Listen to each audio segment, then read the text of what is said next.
Before I know it, Josie's up against my art wall by her neck. Keeps screaming at her, "I'm going to kill you." Caleb Workman and my coworker rip him off of Josie. We are trying to push him out the door. He will not leave. I have 10 toddlers in my classroom crying, screaming. I pick up a chair and I run at it to try to push him out of the door. And he's standing there, his hands behind his back, staring at me. And I don't know, am I going to get shot right now, or is he going to turn around and is he going to walk away? In his own mind, he's the victim of a conspiracy, but to the court, he's a gunman who brought terror to a room full of toddlers. Robert Diem spends this entire hearing trying to convince you that his wife's smirk justified his rage. He has an excuse for everything: the gun, the threats, the violence. But you are about to see the judge cut through the noise and identify the one specific emotion driving Robert. Not love for his kids, but an uncontrollable obsession with his ex. As you watch this, ask yourself, is this a system punishing a man who broke under pressure, or locking away a narcissist before he kills someone? You be the judge.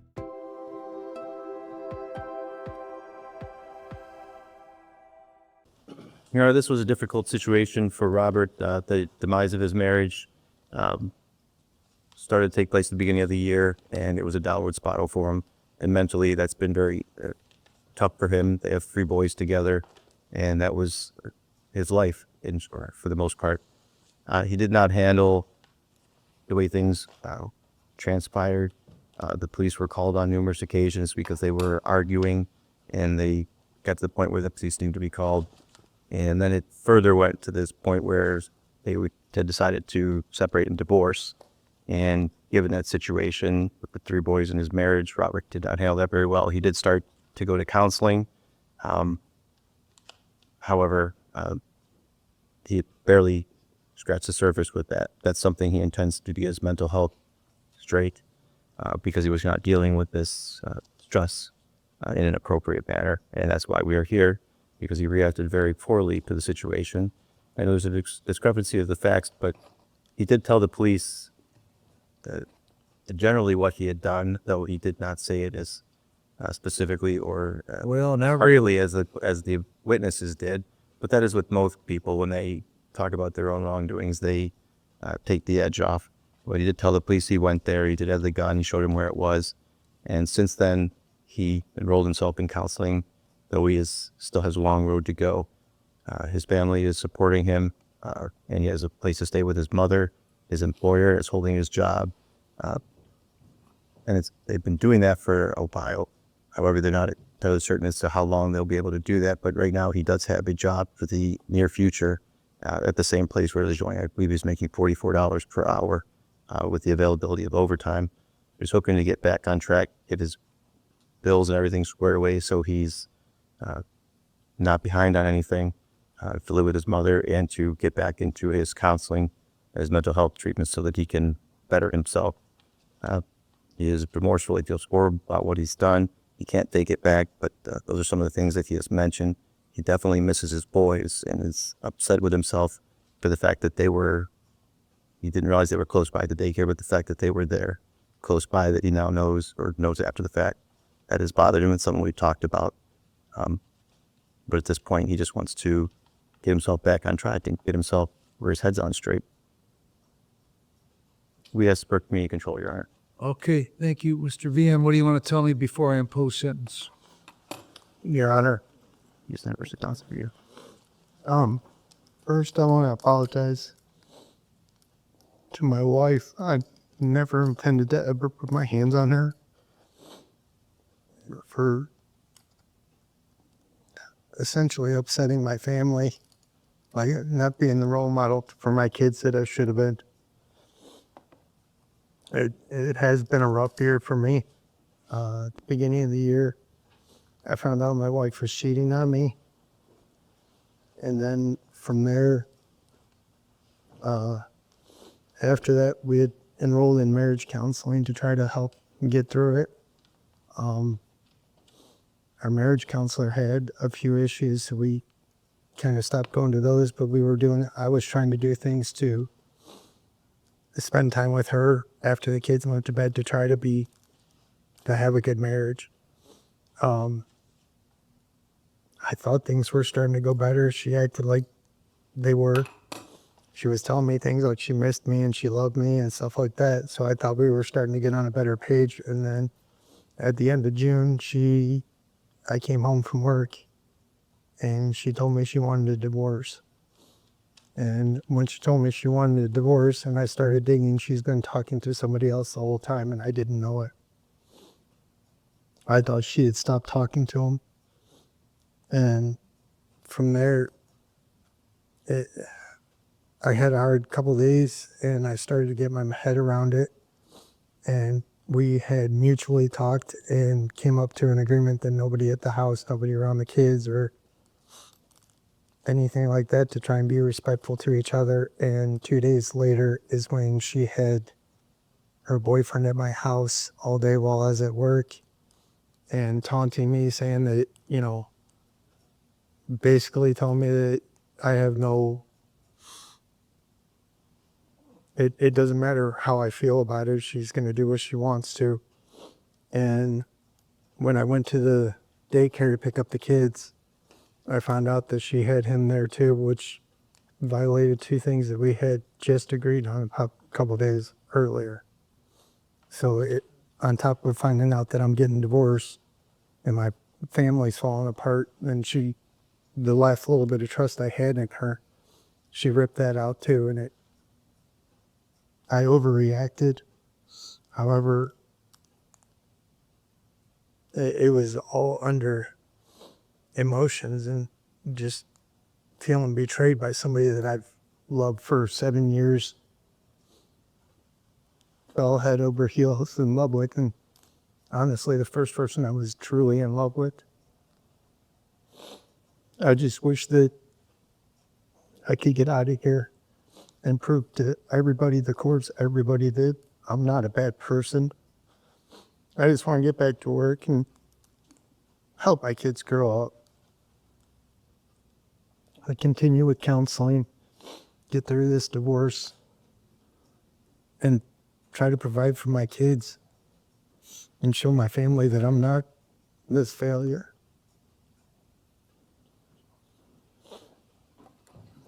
I know I messed up that day. I overreacted. Well, why don't you tell me what you did? So on that day, I was at work and I found out that she had him at the house. We got into an argument on the phone and I went to the daycare to pick up the kids. I had called them because she does have a history of alcohol abuse, which she's done some work on. And I didn't know if this was out of her being drunk or whatever. I called the daycare and asked them not to let her take them because she was acting irrational that day. And then they called. What did she do that you concluded she was acting irrational that day? Because before all this, we had 2 days prior, we just agreed, and she agreed that we wouldn't have anybody at the house, and she was basically making a mockery out of me on the phone. You perceive what was going on that day as her mocking you. Her mocking. So who was being irrational here? And I guess I was. Well, you told me that she was being irrational, and the irrationality was somebody was over your house that you didn't want to be there. I'm correct. And Okay. So go ahead from there. And so from there, I proceeded to go to the daycare, not expecting her to be there. When I got there, You weren't in there. Why did you call the daycare to tell them not to let her pick the kids up if you I was trying to get there. if you didn't expect her to be there? Why would you call them then? I was trying to get there before her, and I didn't know what kind of state she was in Okay. because she had him with her, Okay. and I didn't want my kids around him. Okay. All right, go ahead. And so when I pulled in, I parked behind her vehicle to make sure that she couldn't leave, and I did not know he was there at that point. Well, and your fear was that She was going to show up with him. Well, my fear was that she was going to take the kids. She had him with her at one point, so I didn't know that he was still with her. I want fully the kids. Hold on. You're telling me things that don't make sense, okay? You didn't want her to pick up the kids, but you didn't expect her to be there. You saw him with her that day, but you didn't expect him to be with her. So you blocked the car in. Why? I blocked the car in so that I could take the boys with me because I didn't know what was going on with So them. that car was parked head in, blocked, and you came in behind it and parked? Yes, and then he exited the vehicle before I could get out of the truck and started threatening me. Threatening you how? Started balling up his fist and like shrugging and started moving towards me like he wanted to get into a fight. While you were still in your car? As I was opening the door to get out. Okay. And how close did he get to you? Probably within 10 feet. Okay, and then what happened? And that's when I had reached into the truck and grabbed my gun. Okay. And then what? And I pointed it at him to try to get him to move back. And what did he do?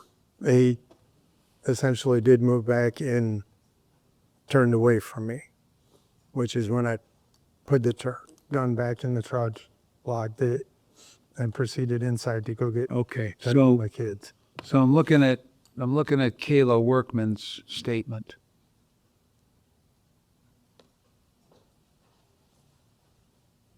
So she observed an argument that you had with Jesse. She noted that Jesse did not touch or approach Robert during the argument. She did not know who either man was until she was told after the fact. She only identified them as the first man who pulled up in the black truck and the man in the red shirt that was already in the lot standing next to her car.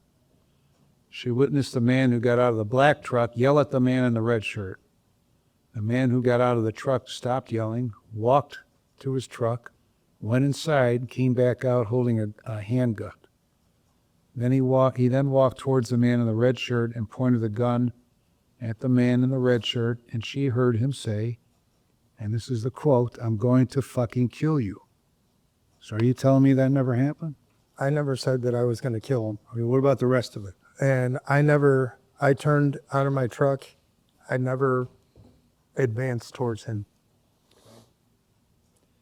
So then there's the next door unit, Maxim's, Angela Maxim, who works there.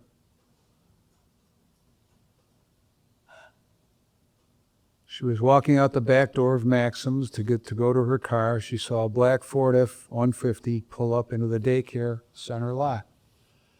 She observed a male get out of the truck and began yelling at a man in a red shirt who was already in the lot standing next to a car. She noted that the two never touched one another. During a brief pause in the yelling, she observed the man who got out of the black truck return to his vehicle and moments later come back out pointing a black handgun at a male in the red shirt. So that happened? I pointed a gun. I had Why would you point a gun at somebody who doesn't have a a weapon threatening you? Because he's bigger than me, and I felt threatened. I just worked 10 hours out in the sun. I was beat. Okay. All right. So what happened when you went into the daycares? When, upon entering the daycare, I had seen my wife walking towards me, and she gave me a look like, "Ha, I got you." All right. So the look that she gave you, you interpreted to be, "Ha, I got you." Yes. Okay. Now, was that irrational or was that rational? So that implies that you think she set you up somehow. Is that right? Yes. Okay. How did she set you up? She did all this to mentally abuse me. Okay. She's been doing this stuff to mentally abuse me for the past few months. She made me feel like we were actually going to be a great family. And Okay. So what happened after she gave you the ha look, "I got you"? I had turned and pinned her up against the wall. How did you do that? with my hands against her. I pinned her shoulders against the wall. You pinned her shoulders against the wall.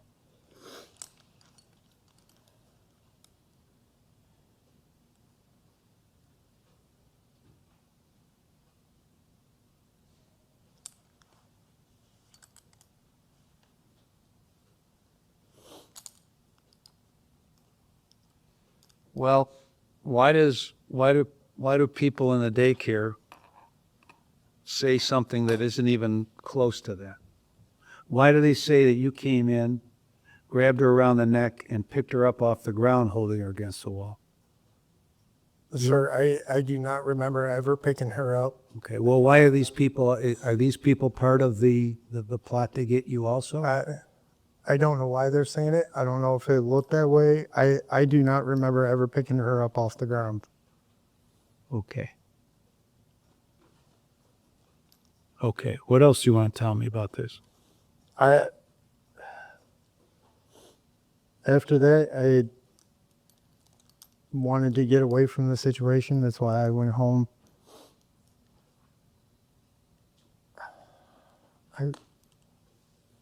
I truly am sorry for everything. Where were your kids when all this was going on inside the daycare? They were inside the daycare. I did not know they were coming down the hallway with behind them. Okay. How many other kids were in the daycare? I don't know. Okay. All right, what else you want to tell me? I'm extremely apologetic. I know everybody wishes they could take back their actions. Up until this point, I've been able to control my anger for the most part. Obviously a vehicle is going to get me upset. I'm not this monster that everybody's What perceiving. do you mean a vehicle is going to get you upset? Like trying to work on a vehicle or something, bolt not working or hit my finger or something. And the typical. But aside from that, I'm not. I try to help people as much as I can. I try to be a good person.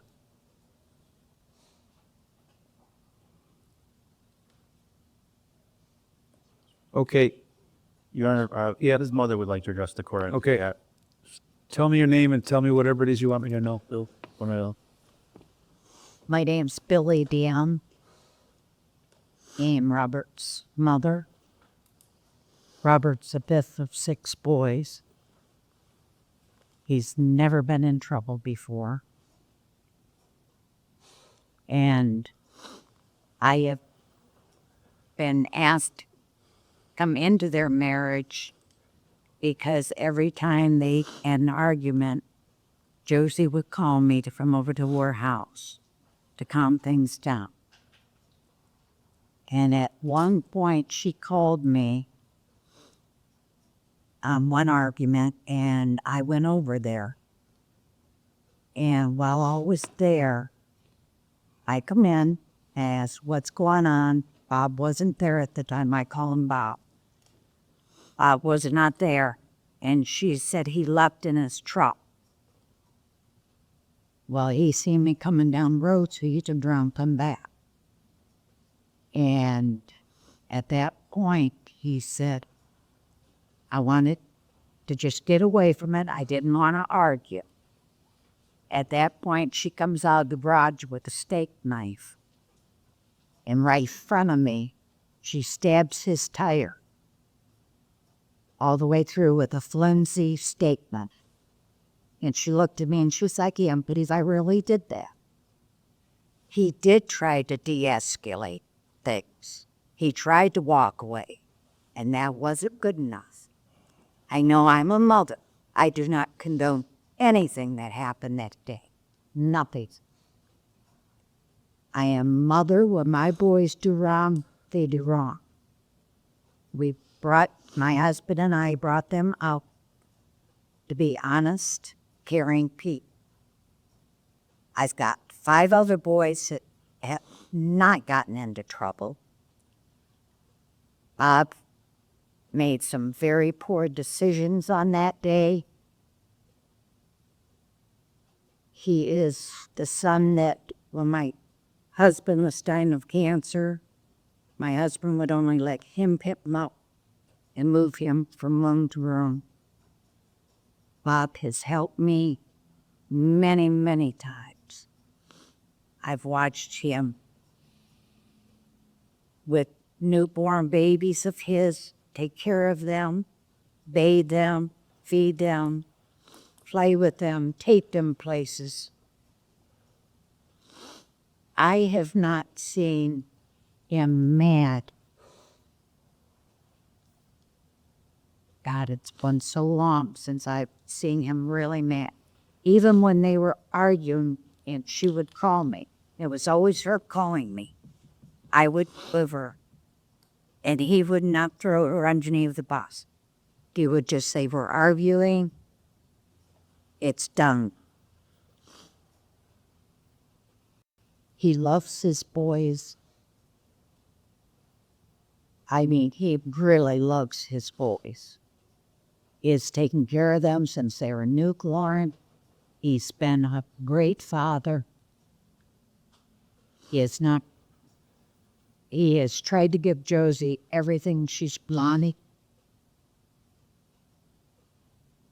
And I don't know what else to say, but that one moment defined his whole life. It was wrong. I'm not going to say it was right, because he was not raised in a family of abuse. My husband never laid a hand on me. And I'm just begging you to let me take him home, because my fiance died in January. So I'm on my own again, and Bob is living with me and helping me. And I'm 72 years old, almost 73. And he is the one that's taking care of me.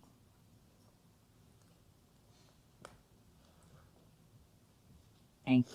Thank you. Thank you, Dilly. Nothing further. Splendid. And I don't know if any of the victims want to speak before. So what you say? Hi, I'm Julia Fall. I work at Dedicated Children Early Learning Center. I'm a teacher to Robert E. Josie's children.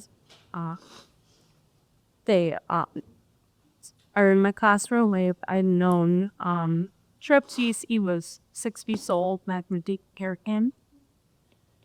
They spend a lot of time with Daycare. There's a lot of my kids can get there at 6:30 in the morning, and they leave at 5:30. I know it. So sometimes I spend 50 hours a week with some of these kids, and especially Reese and Truppy. They often get picked up as late as possible, and they get pop. And they struggle a lot. These are kids that have struggled a lot with being rough physically. Saying when they were younger, they needed a lot of redirecting. I helped a lot to fix the behaviors that Robert has put onto them, taught them. The oldest, Miles, is struggling a lot because of him. Your kids don't miss you. They talk about daddy. Hold on. Hold on. Hold on a minute. Hold on a minute. I don't know. Oh, hold on. I want this directed toward the Inducing Panic, okay? I don't want you talking to him, okay? Yes. Go ahead. On the day of the incident, that was scariest day of my life. I work in the front of the building. I was in my classroom with 10 2-year-olds when this happened. The day of the incident, Robert called the daycare, and it was a little weird. He's never called to say, hey, I'm coming to pick up the kids early. Normally they get picked up at 5:30. He called, he said, don't let Josie take the kids. She's an alcoholic, don't let her take my kids. they're both on the pickup list. I'm not allowed to do that. So I call Josie and I say, hey, I'm being instructed not to let your kids leave with you. Are you coming to pick them up? Is everything okay? She comes, she gets there first, she picks them up, she's in a hurry, she grabs them. At this point, I don't know what's going on.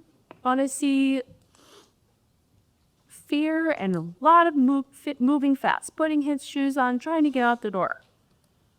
Before she can make it out the door, Kayla Workman comes in and says, there's a man outside in the parking lot with a gun, and he pulled it out in front of my kids.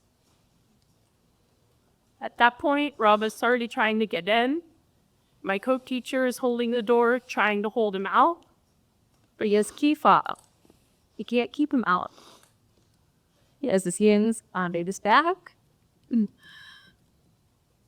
He comes in. Josie has the kids. She says to me, take my kids, grab them as fast as I can. I'm holding them. They're screaming, Daddy, Daddy. They're so excited to see their dad. And before I know it, Josie's up against my art wall by her neck. Keeps screaming at her, I'm going to kill you. Caleb Workman and my coworker rip him off of Josie. We are trying to push him out the door. He will not leave. I have 10 toddlers in my classroom crying, screaming. I pick up a chair and I just run at it to try to push him out of the door. And he's standing there, his hands behind his back, staring at me. And I don't know, am I going to get shot right now, or is he going to turn around and is he going to walk away? I don't know what his plan was that day and why he wanted to be there to get those kids first. But to call, to try to take the kids, to bring a gun, I don't know what he was going to do that day.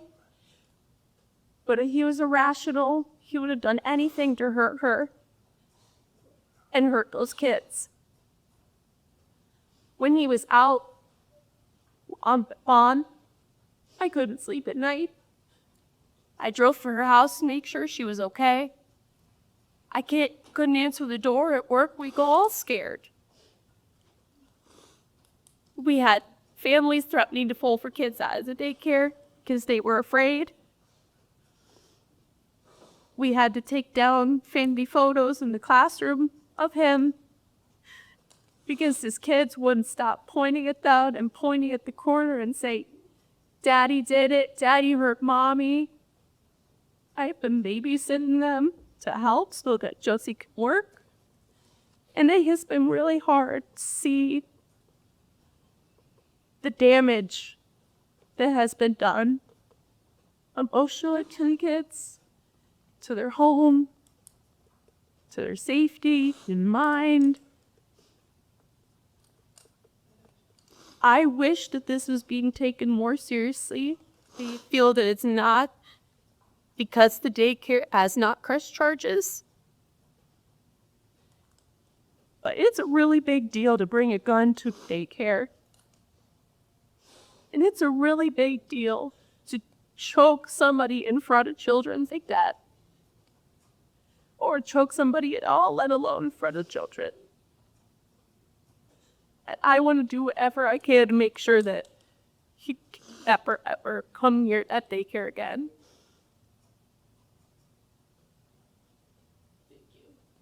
Thank you. Splendid. Thank you. One of the, I guess, couple of things that I would like to say, excuse me, sorry, but I don't know that I can say it better than any of them already have. I know that you receive victim impact statements as well. One of the things, I guess, that first that I would indicate is that Josie's been sober for 5 years. So this whole, I think she's using, it was more of a ploy because he was mad because she was seeing somebody else. And I just say, this is not a situation where he makes it sound like as if this was just one-sided and she was cheating on him and she did everything wrong. And that's not how things went. So he knows that, and I'm not going to go into more details, but he knows that that's not accurate. Here, we have a situation where he's enraged because she has a boyfriend. He makes threats. He calls 2 days prior, threatens to kill them. That day, he's threatening that he's going to kill both of them. He's going to burn the house down. And one of the things that the defendant knows is that the kids are the most important things in the victim's life. And so his choice to go to the daycare and cause problems and take the kids, that wasn't a matter of he was afraid that she was drinking that day. It was, this is his way of getting back at her and his way of saying, ha ha, look, I got you. So if it's anyone who's doing that, that would be the defendant in this matter. He was just angry. And the fact that he came in, boxed the car in, and got out with a gun at a daycare is very serious. That in and of itself is very serious. The fact that he then approached Jesse with the gun and pointed the gun at his head, one of the witnesses and Jesse both say that they heard a click. And that was scary enough to them. And then, yes, he went and put the gun back in the car, but the people inside didn't know that. And then when he came in and took Josie and grabbed her by the neck and held her off the ground in front of the kids, you could see what kind of an impression that made on the daycare, but not only just the daycare, but on Josie and on his kids. That's something that I believe makes this much more serious than what we would normally see. When you talk about the fact that he then went home afterwards and did some things with his gun, he knew that the police were called, so he hightailed his butt home to do something so that they wouldn't necessarily think that there was as big of an issue with the guns that he had. In his pre-sentence report regarding the prior offense, he talks about being upset about something that was on her phone. That what he's talking about happened months and months and months prior to that. And he was trying to take her phone, and he says he ended up with a domestic violence charge. Ended up with as kind of like somebody saying that they caught a charge. No, well, there was an incident that happened, and that's why at that point in time, Josie was trying to be kind about it and have them go to counseling, and that didn't happen. So here, this is a situation where he targeted the kids. He's saying that he's going to burn down the house. He's going to kill Josie. He's going to kill Jesse. What mom wouldn't rush as fast as she possibly could to the daycare to get her kids when those are things that are being said and knowing that what the history has been? In terms of looking at some of the other things that the defendant said in the pre-sentence report, he says he just recently started seeing a counselor. That wasn't really necessarily of his own accord. That was to avoid having an additional domestic violence charge. He says that he found out that his wife was seeing somebody else. The two of them had an agreement for a period of time to see other people. So this is not like it was a big surprise. Yes, of course he was upset about what was happening, but to snap and do this the way that he did, and the fact that he says that he doesn't remember picking her up off the ground, that kind of rage is something that should send up red flags to the rest of the community, because if you have somebody who's so enraged that he could do something like that, not even necessarily remember that it happened, that's somebody that you need to have away from the general public. As I indicated in chambers, the state is recommending that he serve a term in prison. And the reason for that, even based on the fact that he doesn't necessarily have that great of a history, is that this is a very serious offense, and it affected a significant number of people. And as a result of that, putting him in prison is the most appropriate way to make sure that something like this doesn't happen again. He does have 93 days of credit for time served. So I would ask that you impose a prison term. Thank you.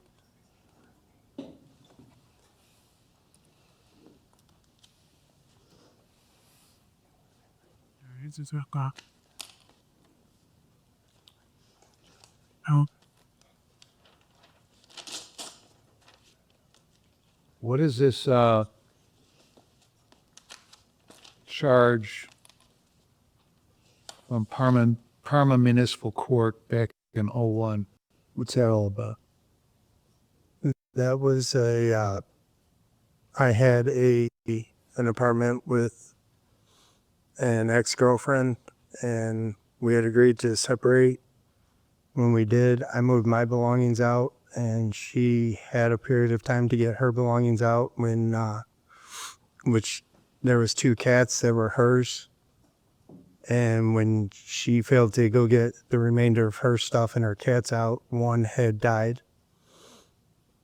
And so that when the apartment complex cleaned it out, Parma had issued animal cruelty to both of us because the apartment was in both of our names.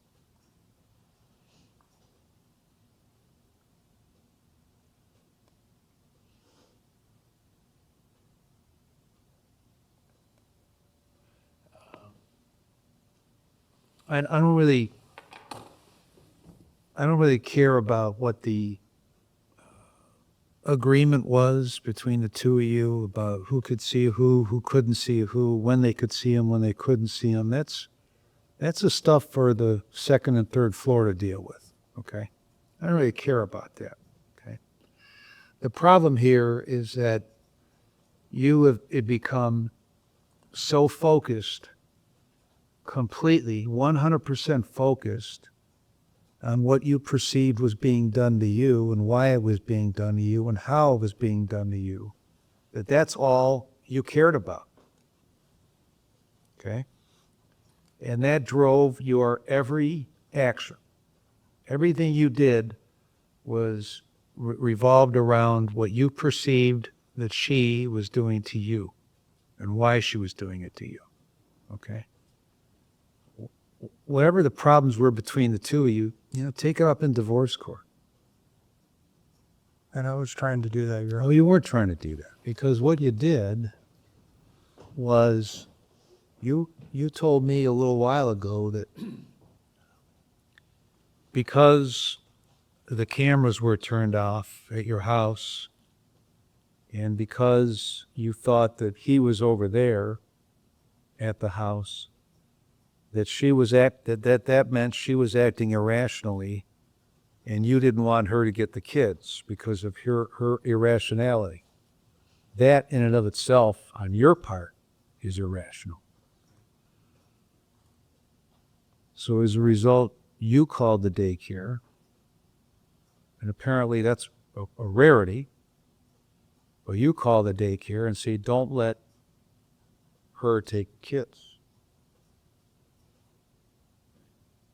So you thought, obviously, that she was going there, acting irrationally with him, because she was with him, that's what you concluded, to go get the kids, and you didn't want that. Because of your agreement that you may or may not have had with her, which is irrelevant to this situation. Okay? So you're the one completely acting off the rails by the first thing you do is blot that car in so it can't get out. Then you are the one that confronts him. And I don't, let's take out of it what you say and what he says. Let's just enter into it what the two people who don't know either one of you say happen. Okay. What that tells me is that you got out of the car pissed off approaching him. He probably barked back at you. Then you went back and got the gun and approached him and pointed it at him and maybe pulled the trigger and it clicked, maybe did, I don't know, okay?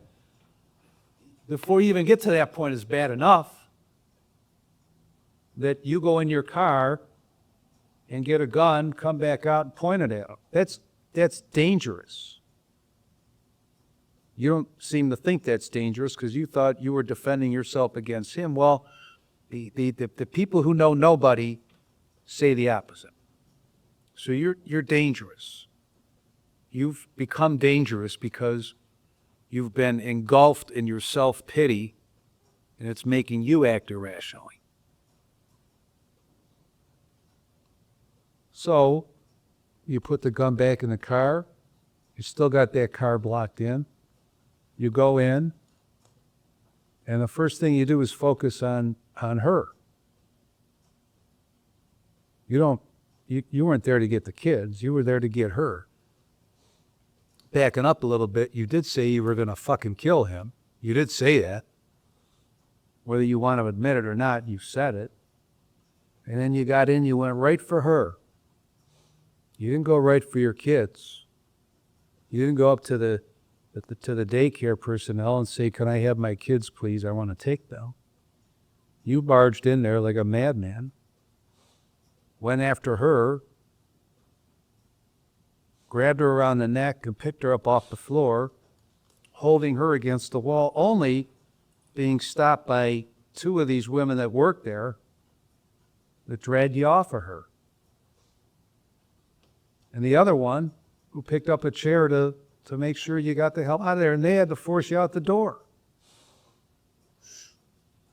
And you sit here and you pretend like you can't recall that. That all you did was push her on the shoulders up against the wall. So you can't, you're not being honest with me. Maybe you're not being honest with yourself. I don't know. But as a result of your actions, both outside and inside, you scared the living hell out of everybody that was there. Most notably, your kids. And every other kid that was there. And everybody else who worked there. And Josie. You scared the hell out of everybody. And you're dangerous. Okay?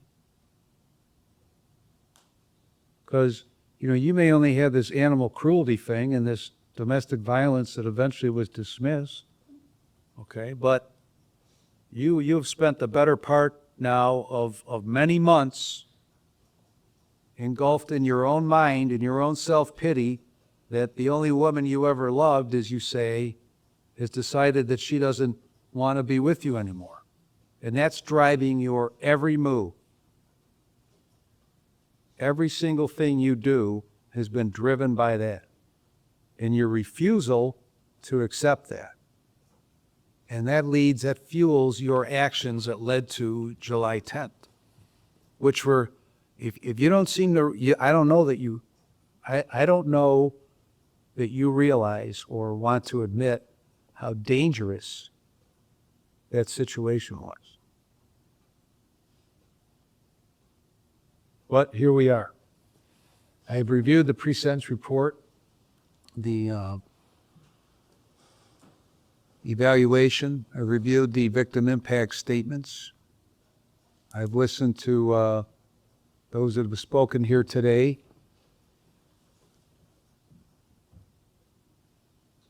I've listened to Mr. Vian. I've listened to counsel. I have considered all the provisions in 2911, 2912, and 2913. And based on the contents of all these documents, and based on your actions,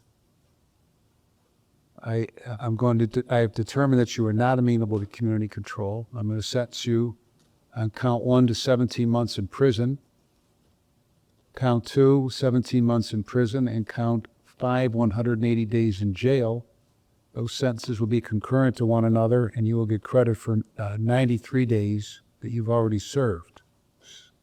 When you get out, you may be on post-release control for up to 2 years under the parole authority. If you are placed on post-release control, they'll place conditions on you. If you violate the conditions, the parole authority can return you to prison for up to 9 months for each violation, up to 1/2 of my sentence. If your violation is a new felony, you could get an additional consecutive prison sentence for the violation, the maximum of which is the greater of 12 months of the time left on post-release control. The remaining charges are dismissed. So, when all was said and done, Robert Diem's attempt to put his wife on trial failed completely. The result? A 17-month prison term. But does the punishment actually fit the crime? Considering he brought a loaded firearm into a daycare center and threatened to kill a man, was 17 months actually too lenient? Give me your verdict below.